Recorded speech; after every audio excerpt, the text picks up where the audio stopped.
ശബരിമലയിൽ ആകെ ഒരു അയ്യപ്പനേ ഉള്ളൂ. ആ അയ്യപ്പന്റെ മുന്നിൽ എത്തുന്ന എല്ലാ ഭക്തരും സ്വാമിയെ സംബന്ധിച്ച് ഒരുപോലെയായിരിക്കും. പക്ഷേ അയ്യപ്പ ഭക്തർ രണ്ടായിട്ട് തിരിയുന്ന കാഴ്ചയാണ് നമുക്ക് ഇന്ന് കാണാൻ സാധിക്കുക. രണ്ട് തരത്തിലുള്ള അയ്യപ്പ ഭക്തരുടെ സംഗമമാണ് കേരളത്തിൽ നടക്കാൻ പോകുന്നത്. ഒന്ന്, സർക്കാർ സംഘടിപ്പിക്കുന്ന തമിഴ്നാട്ടിൽ നിന്നുള്ളവരെ മുഖ്യാതിഥികളാക്കിക്കൊണ്ടുള്ള ആഗോള അയ്യപ്പ ഭക്ത സംഗമമാണ്. അത് സർക്കാർ സംഘടിപ്പിക്കുന്നു. മറ്റൊന്ന്, പരിവാർ സംഘടനകളും പന്തളവും കൊട്ടാരവും ഒക്കെ ചേർന്ന് സംഘടിപ്പിക്കുന്ന മറ്റൊരു അയ്യപ്പ ഭക്ത സംഗമം. അതിന് അതിഥികളായിട്ട് ചിലപ്പോൾ ഒന്നുകിൽ ഉപരാഷ്ട്രപതി ആയിരിക്കാം, അല്ലെങ്കിൽ അമിത്ഷാ ആയിരിക്കാം എത്തുക എന്നൊക്കെയുള്ള സൂചനകളാണ് പുറത്തു വരുന്നത്. ഈ രീതിയിൽ രണ്ട് തരത്തിൽ അയ്യപ്പ ഭക്ത സംഗമം സംഘടിപ്പിക്കുന്നു. പക്ഷേ അവിടെ ഉയർന്ന ഒരു ചോദ്യം എന്ന് പറയുന്നത്, സർക്കാർ സംഘടിപ്പിക്കുന്ന അയ്യപ്പ ഭക്ത സംഗമം ആരുടെ സ്പോൺസർഷിപ്പിലാണ് എന്നുള്ളതാണ്. അതാണ്. അതെ, ആഗോള അയ്യപ്പ സംഘമാണ് സർക്കാരിന്റെ പരിപാടി. മറ്റേത് അയ്യപ്പ വിശ്വാസ സംഗമം എന്നാണ് പറയുന്നത്. അയ്യപ്പനിൽ വിശ്വസിക്കുന്ന ആളുകൾ എന്നുള്ളതാണ്. അപ്പൊ അങ്ങനെ വരുമ്പോൾ മറ്റേത് അവിശ്വാസികളുടെ സംഗമം എന്നുള്ളതാണ്. അങ്ങനെയാണ് ഹിന്ദു സംഘടനകൾ ആരോപിക്കുന്നത്. അതൊരു അവിശ്വാസികളുടെ സംഘടനയാണ് സർക്കാർ സംഗമം എന്നുള്ളത്. അതിനവർ കാര്യമായ കാരണങ്ങൾ, മുമ്പ് ഇത് സൂചിപ്പിച്ച കാരണങ്ങൾ ഭരിക്കുന്നുണ്ട്. അവിശ്വാസികളാണ് ഉദ്ഘാടനം. ആദ്യം അവിശ്വാസിയായ സ്റ്റാലിൻ ആയിരുന്നല്ലോ. സ്റ്റാലിനെ കൊണ്ട് ഉദ്ഘാടനം ചെയ്യിക്കാനായിരുന്നു. ഹിന്ദു ധർമ്മത്തെ ഉന്മൂലനം ചെയ്യാനായിട്ട് പ്രതിജ്ഞ ചെയ്ത് നടക്കുന്ന സ്റ്റാലിനെ കൊണ്ട് ഉദ്ഘാടനം ചെയ്യിക്കാനായിരുന്നു. പക്ഷെ സ്റ്റാലിൻ വരുന്നില്ല. ഇപ്പൊ അവിടെ തമിഴ്നാട്ടിൽ 2 മന്ത്രിമാരാണ് വരുന്നത്. അവരും ഈ പറയുന്നത് പോലെ നിരീശ്വരവാദം പ്രചരിപ്പിക്കുന്നതിന് മുൻതൂക്കം കൊടുക്കുന്ന 2 മന്ത്രിമാരാണ് അവിടെ വരുന്നത്. അപ്പൊ രണ്ടാമത്തേതാണ് ഈ പറഞ്ഞതുപോലെ. അപ്പൊ അന്ന് തന്നെ ഹിന്ദു സംഘടനകൾ തീരുമാനിച്ചിരുന്നു, ഇതിന് തീർച്ചയായിട്ടും ഒരു ബദല് സംഘടിപ്പിക്കണം. യഥാർത്ഥ ഭക്തരുടെ ഒരു സംഗമം വേണം, അയ്യപ്പ ഭക്തന്മാരുടെ സംഗമം വേണം. അതിന് എവിടെയാണ് പറ്റിയ സ്ഥലമെന്ന് അവർ ആലോചിച്ചിരുന്നു. അപ്പൊ പഴയ ശബരിമല സമരകാലത്ത് അതിന്റെ പ്രക്ഷോഭങ്ങൾക്ക് അന്ന് നായകത്വം കൊടുക്കുന്നതും അതിന് തുടക്കമിട്ടതുമായ പന്തളം, അയ്യപ്പന്റെ ജന്മസ്ഥലമായ പന്തളത്ത് വെച്ച് തന്നെ നടത്താമെന്നാണ് ഇപ്പൊ ആലോചന വന്നിരിക്കുന്നത്. അതിന്റെ തീയതിയും ഏതാണ്ട് വന്നു കഴിഞ്ഞു. അതായത് സർക്കാരിന്റെ സംഗമം പമ്പയിൽ നടക്കുന്നത് സെപ്റ്റംബർ 20-നാണ്. ഇപ്പൊ സെപ്റ്റംബർ 22-ന് പന്തളത്ത് വെച്ച് വിശ്വാസികളായ അയ്യപ്പന്മാരുടെ സംഗമം നടത്താനാണ് ആലോചിക്കുന്നത്. അത് കൊട്ടാരവും അതിനകത്ത് സഹകരിക്കുന്നുണ്ട്. പരിവാർ സംഘടനകളോട് കൊട്ടാരവും സംഘടിക്കുന്നുണ്ട്. അപ്പൊ എന്തായാലും 22 എന്നൊരു ഡേറ്റ് പന്തളത്ത് തീരുമാനിച്ചിട്ടുണ്ടെങ്കിൽ, പന്തളത്ത് വെച്ചാണ് അതിന്റെ ഉദ്ഘാടനം 22 നടക്കുന്നുണ്ടെങ്കിൽ, ഒരു ഉദ്ഘാടകനെയും തീർച്ചയായിട്ടും അവർക്ക് കിട്ടിക്കാണും. കാരണം അങ്ങനെ ഇല്ലാതെ അങ്ങനെ ഒരു തീയതി പറയാനൊക്കത്തില്ലല്ലോ. അപ്പൊ ഇപ്പോൾ കേൾക്കുന്നത്, ഈ അടുത്ത ആഴ്ച ഉപരാഷ്ട്രപതി തെരഞ്ഞെടുപ്പ് നടക്കുകയാണ്. നമ്മുടെ മഹാരാഷ്ട്ര ഗവർണറായിട്ടുള്ള രാധാകൃഷ്ണൻ, അദ്ദേഹമായിരിക്കും പിന്നെ ഉപരാഷ്ട്രപതിയായിട്ട് തെരഞ്ഞെടുക്കപ്പെടുക. വേറെ പ്രശ്നങ്ങളൊന്നും ഉണ്ടാകത്തില്ലെന്നാണ് പറയുന്നത്. അങ്ങനെ RSSും BJPയുടെ കടുത്ത RSS BJP പ്രവർത്തകനും ഒക്കെ ആയിരുന്ന ഒരു പശ്ചാത്തലമുള്ള അദ്ദേഹമായിരിക്കും അടുത്ത ഉപരാഷ്ട്രപതിയായിട്ട് വരുന്നത്. അപ്പൊ അദ്ദേഹമാണ് ഏറ്റവും നല്ല ആള്, അദ്ദേഹത്തെ ഉദ്ഘാടനം ചെയ്യിക്കാം എന്നൊരു തീരുമാനം ചിലപ്പോൾ വന്നേക്കാം. അതല്ല, നമ്മളെ ഹിന്ദു ധർമ്മത്തിന്റെ അതിന്റെ ധർമ്മ സംരക്ഷകനായിട്ടുള്ള ഉത്തർപ്രദേശ് മുഖ്യമന്ത്രി, സദാ കാവി ധരിച്ച് നടിക്കുന്ന കാവി സന്യാസി എന്നൊക്കെ വിശേഷിപ്പിക്കാവുന്ന യോഗി ആദിത്യനാഥിനെ പന്തളത്ത് കൊണ്ടുവന്നാലോ എന്നുള്ള ആലോചനകൾ നടക്കുന്നുണ്ട്. ഇതൊന്നും പോരാഞ്ഞിട്ട് സാക്ഷാൽ അമിത്ഷാ തന്നെ പന്തളത്തിറങ്ങട്ടെ, ആഭ്യന്തരമന്ത്രി അമിത്ഷാ തന്നെ പന്തളത്ത് വരട്ടെ എന്നുള്ള തരത്തിലുള്ള ചർച്ചകളും ഉണ്ട്. പക്ഷെ ഇതിനകത്തിൽ ഏതോ ഒരെണ്ണത്തിന് കൺഫർമേഷൻ ഉണ്ടായിട്ടുണ്ട്. 3 പേരിൽ ഈ 3-ൽ ആരെങ്കിലും ഒരാൾ വന്നിരിക്കും. അങ്ങനെയാണ് ഇതുവരെയുള്ള നമ്മൾ കിട്ടുന്ന റിപ്പോർട്ടുകൾ സൂചിപ്പിക്കുന്നത്. അതൊരു വശത്ത് നടക്കുന്നു. പക്ഷെ അതിന് തലേ ദിവസം നടക്കുന്ന സംഗമത്തെ കുറിച്ച് നോക്കുക. 2 ദിവസം മുമ്പ് നടക്കുന്ന സെപ്റ്റംബർ 20 നടക്കുന്ന സർക്കാർ സംഗമം, ആ സംഗമത്തിനെതിരെ ഇന്ന് കേസ് വന്നു. ഹൈക്കോടതി കേസ് വന്നിരിക്കുകയാണ്.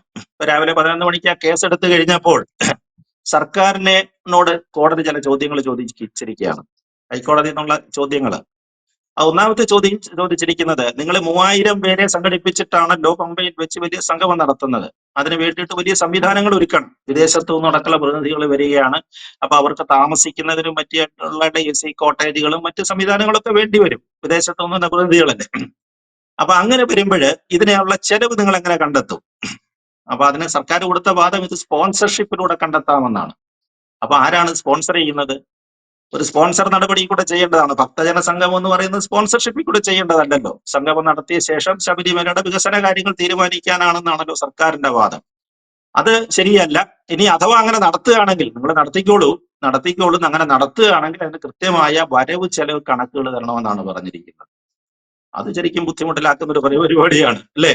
ഇത് സംബന്ധിച്ചുള്ള വരവ് ചെലവ് കണക്കുകൾ, എത്ര വരവ് വന്നു എത്ര ചെലവ് വന്നു എന്നൊക്കെ ഉള്ളത് ഈ പറഞ്ഞില്ലയോ, ഇത്രയും നമ്മുടെ പിന്നെ കൺട്രോളർ ആൻഡ് ഓഡിറ്റർ ജനറൽ ചോദിച്ചിട്ട് പോലും പല കണക്കുകൾ നമുക്ക് കൊടുക്കാൻ പറ്റുന്നില്ല. അപ്പൊ ആ സ്ഥിതിക്ക് ഇതിന്റെയൊക്കെ കണക്കുകൾ എങ്ങനെ കൊടുക്കാൻ പറ്റും? എന്തായാലും ഹർജി സ്വീകരിച്ചിട്ടുണ്ട്, ഹർജി പിന്നെ ഹൈക്കോടതി സ്വീകരിച്ചിട്ടുണ്ട്. ഇതിന്റെ പേരിൽ വിശദമായ വാദം കേൾക്കുകയാണ്. അപ്പൊ ചുരുക്കത്തില് ഇത് ആദ്യം സൂചിപ്പിച്ച പോലെ 2 സംഗമങ്ങളാണ് സെപ്റ്റംബർ 20-ന് 22-നായിട്ട് മഹത്തായ 2 സംഗമങ്ങളാണ് ശബരിമലയിൽ നടക്കാൻ പോകുന്നത്. ഇതുമായിട്ട് ബന്ധപ്പെട്ട രാഷ്ട്രീയ കക്ഷികളുടെ നിലപാടുകളും വന്നു കഴിഞ്ഞു.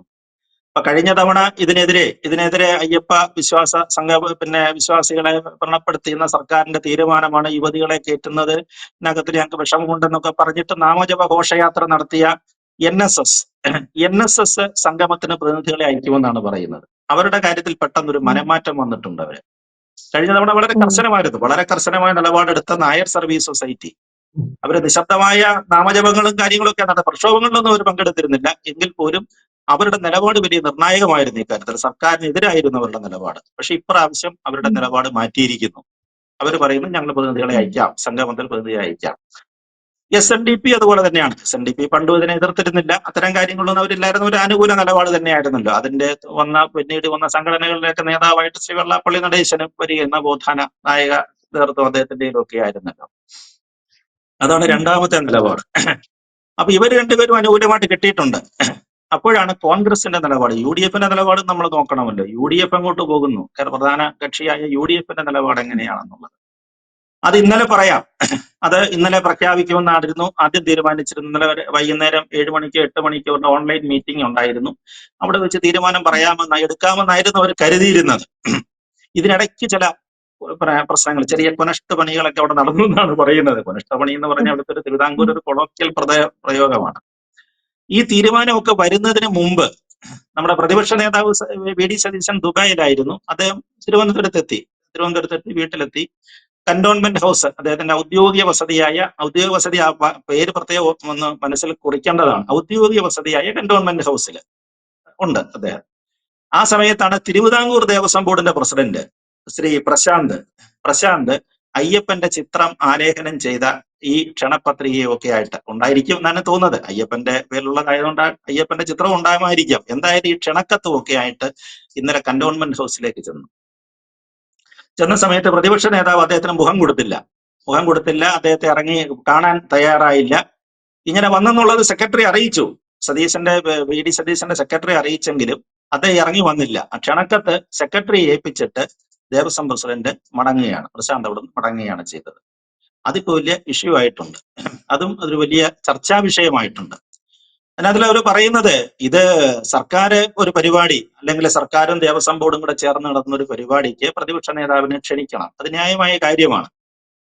അവരിപ്പോ വാദിക്കുന്ന അങ്ങനെയല്ല. അങ്ങനെ ക്ഷണിക്കാൻ ചെന്നപ്പോൾ ഞങ്ങളെ അന്യായമായിട്ട് ഇറക്കി വിട്ടു. നമ്മൾ അതിഥി ദേവോഭവ എന്നൊക്കെയാണല്ലോ, അതിഥിയായിട്ട് വരുന്നവനെ സ്വീകരിക്കണമെന്നാണോ ചട്ടം.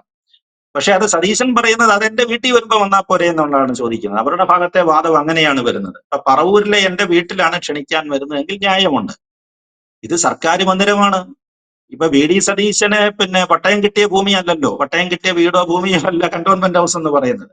2026 മെയ്യിൽ അദ്ദേഹം അവിടുന്ന് ഇറങ്ങി ഒരു പക്ഷെങ്കിൽ പിന്നെ പ്രതിപക്ഷ നേതാവാകാം, അല്ലെങ്കിൽ അതിന്റെ തൊട്ടടുത്ത് കാണുന്ന ക്ലിഫ് ഹൗസിലേക്ക് അദ്ദേഹത്തിന് മാറാം. അങ്ങനെ അത്തരത്തിലുള്ള ഭൂമിയാണ്. 5 വർഷത്തെ പിന്നെ ഒരു താമസക്കാരനാണ്. വാടകയ്ക്കെടുത്ത് താമസിക്കുന്ന ഒരാളിനെ പോലെ കഴിയുന്ന ഒരാൾ, വാടക കൊടുക്കണ്ട, ഗവൺമെന്റ് ചെലവിൽ കഴിയുന്ന ഒരാളാണ് അദ്ദേഹം. അപ്പൊ അവിടെ വരുന്ന ഒരാള് മുൻകൂട്ടി അനുമതി വാങ്ങണമെന്നാണ്.